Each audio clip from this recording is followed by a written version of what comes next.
Welcome to Relation Tales. Please like this video and subscribe Relation Tales. We're grateful for each and every one of you. Let us know where in the world you're tuning in from. We'd love to hear from you in the comments. Let's begin. I didn't expect my life to unravel over something as small as sound. But that laugh, light, breathy, almost bashful, told me more truth than all the words my wife had been feeding me for weeks. My name's Jacob Turner, 34, the type of man who notices small things. The way the kitchen light flickers when the microwave runs, the faint scratch on the coffee table, the exact rhythm of my wife's footsteps when she walks through the house. I've always believed noticing details is how you love someone properly. So when those details began to shift, I felt it. Hard. Lauren used to rush toward me after work, dropping her bag, hugging me with her whole body. Now, she lingered by the doorway, brushing invisible lint off her clothes, easing past me with a distracted smile that never reached her eyes. Her goodnight kisses grew shorter. Her phone started living face down, and she became strangely protective of her routines. I tried pretending things were normal, because sometimes pretending is easier than truth. But one night, while she showered, her phone buzzed, and a man's name flashed across the screen. Adrian, followed by 2 laugh emojis and a message preview. Your trouble. In the best way. My breath locked in my chest. I didn't open the message. I couldn't. I just stared at her screen until the light dimmed. My hand shook, but I told myself a story I wanted to believe. He's probably just a coworker. They're joking around. Office humor. Nothing more. But deep inside, something cold settled behind my ribs. The next morning, I studied her carefully. The way she hummed while making coffee, the sudden effort she put in her hair, the new perfume she sprayed only before late meetings. She didn't hum like that for me anymore. At breakfast, I asked casually, "How's work been?" "You seem busy." She didn't make eye contact. "Just projects. You know how it is." Her voice held something tight. Forced. I tried pushing gently. "Is everything okay with us?" Her reaction was immediate. A defensive laugh, like my question annoyed her. "Jacob, you're overthinking." "Seriously, everything's fine." But the tone? Flat, like she was dismissing a child, not talking to her husband. I swallowed the sting. If I pushed harder, she'd pull further away. That's how Lauren worked. Over the next 2 weeks, the excuses grew heavier. Team-building dinners, last-minute strategy sessions, quick after-hours meeting. Don't wait up. I waited up anyway. Most nights, I sat at the kitchen table with the lamp on low, the house too quiet, my coffee going cold, replaying every moment where we used to laugh, talk, dream about a family. And every night, she came home wearing a laugh that didn't belong to me. One night, she slipped off her coat, cheeks flushed, smiling at a joke someone else had told her. And that was when I noticed it. Something was missing from her left ear. One of her favorite earrings. A pair I had bought her for our anniversary. "Lose something?" I asked gently. She touched her ear and blinked. "Oh, I must have dropped it somewhere." "Where?" She froze for half a second too long. "I don't know." "Stop interrogating me, Jacob." Interrogating. That was the moment my heart finally understood the truth my mind refused to accept. This wasn't stress. This wasn't work. This wasn't a phase. Something, someone, had taken my place. And she was choosing them. But I didn't confront her. Not yet. Because the kind of betrayal she was weaving, it needed to be answered with something stronger than anger. It needed a plan. A calm one. A silent one. The kind of revenge that didn't raise its voice. Because the truth would speak for itself. And I would make sure she heard every word of it. Lauren's shift in behavior didn't happen overnight. But once I finally stopped denying it, everything she did felt like a clue left in plain sight. And it hurt in ways I didn't expect. Not loud. Not explosive. Just this steady, gnawing pressure in my chest, like someone tightening a string little by little until you can barely breathe. I tried to hold myself together by focusing on routine. Morning coffee at 7. Gym at 8. Work at 9. Home by 6. Dinner together, supposedly, at 7. But lately, dinner became leftovers in the fridge texts. Or no texts at all. And when she did come home on time, she seemed irritated by the rhythm of our life. Like the things we used to cherish together were now beneath her. One evening, while I was cooking grilled chicken and vegetables, she walked in wearing an outfit I had never seen before. a sleek black blouse tucked into tailored pants. Her hair styled differently, lips glossed, eyes shimmering with a kind of excitement she didn't bother to hide. Except that excitement wasn't for me. Big meeting, I asked, sliding dinner onto plates. She paused, studying me like I had interrupted her thoughts. Oh, no, just felt like dressing up. We had a small after-work gathering. A gathering? I tried to keep my voice steady. With who? Just the team. She said it too fast, too rehearsed. I nodded, even though every cell in my body screamed that something was off. Then she slipped away, humming softly as she headed upstairs. The same hum I'd heard through her phone speaker. The same sound she'd stopped making for me. Later that night, when she showered, she left her purse on the bed. I wasn't the kind of man who went through my wife's things. I wasn't. And maybe that's why I hesitated. But trust only works when both people protect it. Her phone buzzed inside the purse, and the screen lit up with a name I couldn't ignore. Adrian M. The message preview flashed. Still thinking about earlier. You drive me crazy. My heart dropped, so hard I actually felt dizzy. I stepped back, swallowing the dryness scraping my throat. She stepped out of the bathroom then, wrapped in a towel, humming that same tune. I didn't mention the message. Not yet. I just watched her walk past me, pretending like her betrayal wasn't burning holes through her towel. She didn't look at me. She just reached for her lotion, her perfume, her robe, the rituals of someone who'd already given their heart somewhere else. That night, she fell asleep quickly, which surprised me. I had assumed guilt kept people awake. I lay beside her staring at the ceiling, listening to her soft breathing, wondering how many nights she had come home carrying someone else's laughter in her chest. And somewhere in that darkness, I made a decision. Not out of spite, not out of rage, but out of clarity. If she truly believed she could live a double life, then I needed to expose it. Not through yelling, not through accusations, but through proof she couldn't run from. The next morning, I got up earlier than usual. I made her breakfast as I always did, scrambled eggs, avocado toast, fruit on the side. She didn't even touch it. I'm late, she said, grabbing only coffee. She kissed me on the cheek, not the lips, and rushed out the door. The kiss felt like a stranger brushing past me. When she left, I finally did what I've been putting off for weeks. I drove to the restaurant where Lauren's team often hosted their work dinners. The manager, Blake, had been my old college roommate, someone who always looked out for me, even when life took us in different directions. He spotted me immediately. Jacob, man, long time. Everything okay? Blake, I need a favor, I said. My voice cracked more than I wanted it to. His brows tightened. What do you need? I hesitated, but the truth pushed its way out. I think Lauren's seeing someone from work. She comes here a lot. Can you check anything for me? Just dates, times, anything suspicious. Blake didn't judge me. He didn't question me. He simply nodded. He led me in his office and pulled up the reservation history. My stomach twisted when I saw Lauren's name, paired with someone else's, repeatedly. Table for two. Turner, Lauren plus guest M. Adrian M. Pictures weren't necessary. The pattern was enough. Still, Blake looked at me gently. Jacob, you wanted to pull any receipts? I swallowed hard. Yes. He printed 3, all signed by the same hand. All with expensive drinks my wife never ordered with me. And then he hesitated. There's something else, he said softly, opening a drawer. He placed something small on the desk. A single earring. Lauren's. My breath stuttered. Blake sighed. We found this under one of the booths last week. I remembered she wore these all the time, so I kept it aside. I didn't think. He didn't finish. He didn't need to. I picked up the earring, the one she lied about losing. It wasn't lost. It wasn't misplaced. It was left behind. By accident. Or carelessness. Either way, it belonged to a version of her I didn't recognize anymore. And that's when my revenge formed. Clear, cold, calculated. I wasn't going to confront her with anger. I wasn't going to beg. I wasn't going to break. No. If she wanted to betray me behind my back, then I would let the truth greet her at her front door, and she would walk right into it without knowing she was stepping into her own downfall.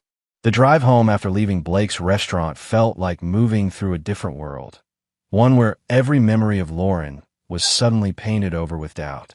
The way she laughed lately, the extra care she put into her hair, the perfume she wore only on nights she claimed she was working late. I gripped the steering wheel so tightly my knuckles ached. I wasn't angry in the explosive way people imagine betrayal feels. No, my anger was quiet, cold, like someone had opened a window in the middle of winter and let the air seep into my bones. When I stepped into the house, everything felt staged. Our wedding photos on the hallway shelf, the throw blanket she always said she loved, the half-finished puzzle we used to work on together. It all looked like a life someone else was living. Not me. Not us. Not anymore. I placed the earring Blake had given me on the dining table. It sparkled under the overhead light.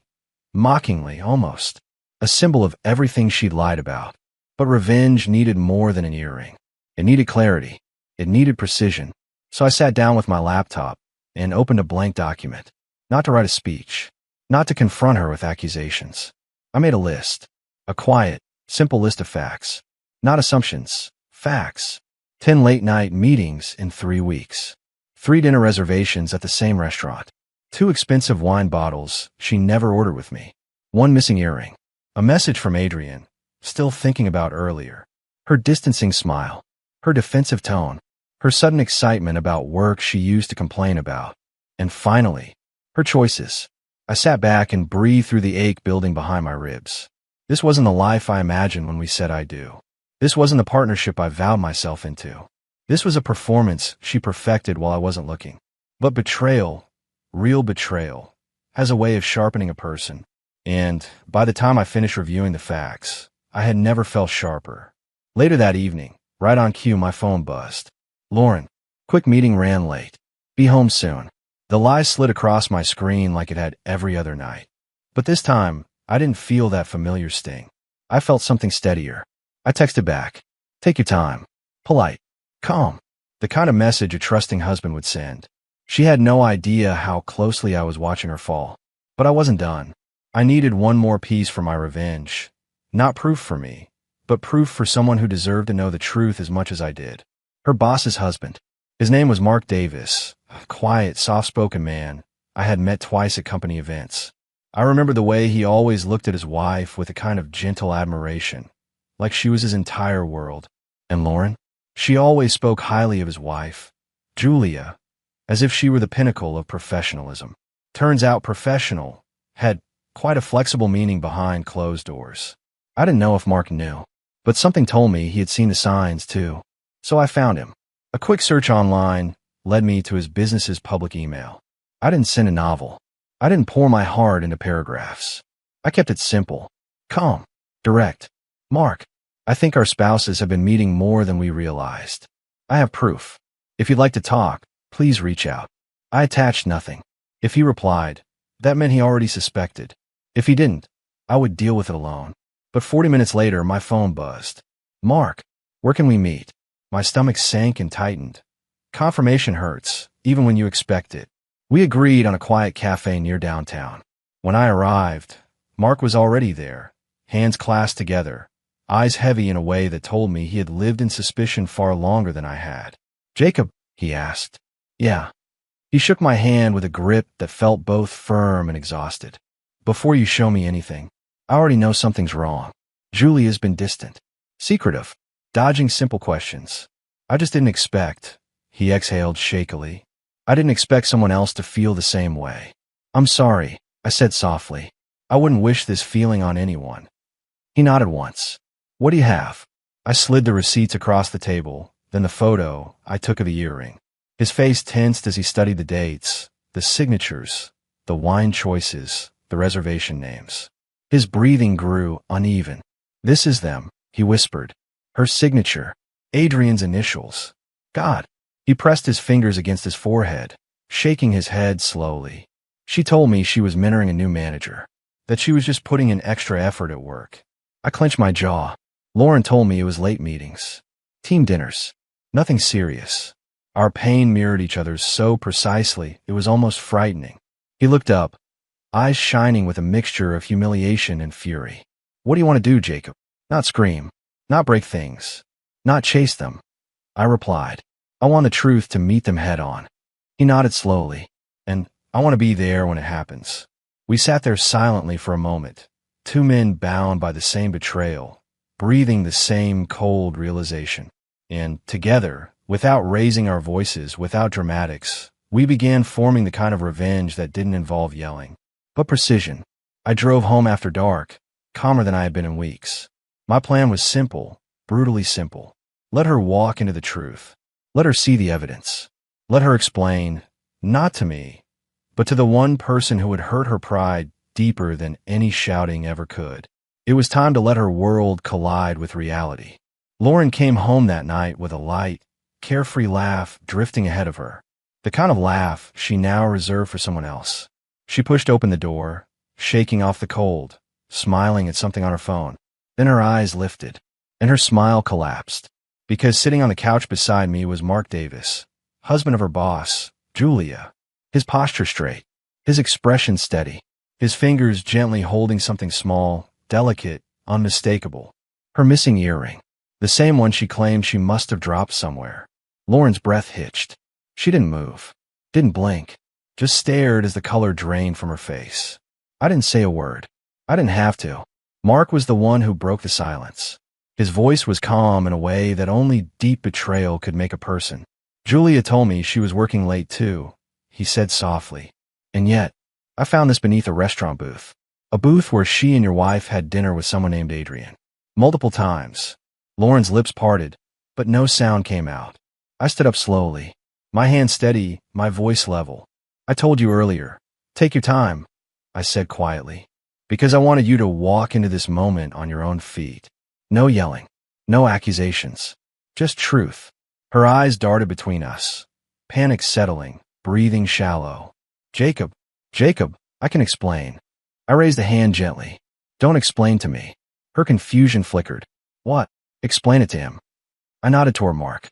Explain to the man whose wife was with you. Explain how your quick meetings always lined up with Julia's mentoring sessions. Explain why your messages with Adrian stopped making sense weeks ago. Mark opened the folder he brought. Receipts, reservation logs, screenshots.